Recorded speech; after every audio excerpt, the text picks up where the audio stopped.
Lorraine Whitmore had lived in her late husband's Vermont farmhouse for over 30 years. The wood panels creaked with the weight of time, and the smell of cedar lingered long after he passed. At 67, she kept mostly to herself, watering the garden, painting in the attic studio William built her when they were both younger and filled with dreams. Most days passed like the last, slow, predictable, and quiet enough to hear the breeze knock on the windows. But something had begun to stir deep inside her in recent weeks. She couldn't name it, couldn't explain it, not even to her daughter on their weekly phone calls. It wasn't loneliness, exactly.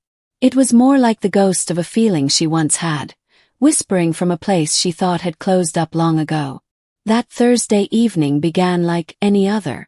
She made her tea, carried it in her favorite mug with the chipped rim, and walked barefoot across the creaky floorboards to the porch. The clouds were rolling in pink and lavender waves, and the distant mountains looked like they were holding secrets. Lorraine pulled her shawl tighter and sat. As she looked out over the rolling field that used to be William's corn patch, a memory came to her, uninvited but welcome. It was of the time he had returned home from the war, sunburned and broken in quiet places she never fully reached. She remembered how they held each other that night. No words exchanged, just hands and heartbeats speaking truths words could never touch. That was when she first understood that love had nothing to do with grand declarations. It was in the mundane, the ordinary. The wind picked up, and with it came a flurry of dust and forgotten feelings. Lorraine closed her eyes, letting it hit her face. She imagined it was William's breath, warm and full of everything they'd never said. She didn't cry. She just breathed it in. Later that night, while putting away a painting she had started weeks ago, she knocked over a box buried in the attic corner. Out spilled a stack of letters she had never read, ones William wrote during the early years of their marriage but never sent. She sat on the attic floor, moonlight slanting through the glass pane, and read them one by one. Each letter felt like rediscovering him in a new language.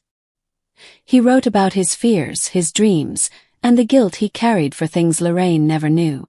But what struck her most was how often he mentioned her laugh, the way her hair caught sunlight in the spring, and how her silence never made him feel alone. By dawn, Lorraine was still there on the floor, surrounded by words from a man who was no longer alive but had never truly left. Something inside her had shifted. It wasn't sudden or loud. It was soft like snow melting underfoot. In the following weeks, Lorraine changed. Not in the way people might notice instantly, but in the way she now paused by her reflection just a second longer. She started walking the trails behind her house again, wearing the deep plum coat she hadn't touched since his funeral. She painted bolder strokes, signed her name in bigger loops, and hung her art in the town library. One afternoon, her daughter Claire came to visit and noticed a difference. "Mom, you look... well, I don't know. Lighter." Lorraine smiled, brushing a speck of paint from her hand. "Maybe I just remembered something I had forgotten." That night, Lorraine stood alone in the kitchen with the window open. The crickets sang in chorus and she whispered, "Thank you," to the quiet. Not just to William, but to the stillness, the letters, the wind, and to herself, for choosing to feel again. Because the truth was, Lorraine hadn't been living all those years. She had been waiting.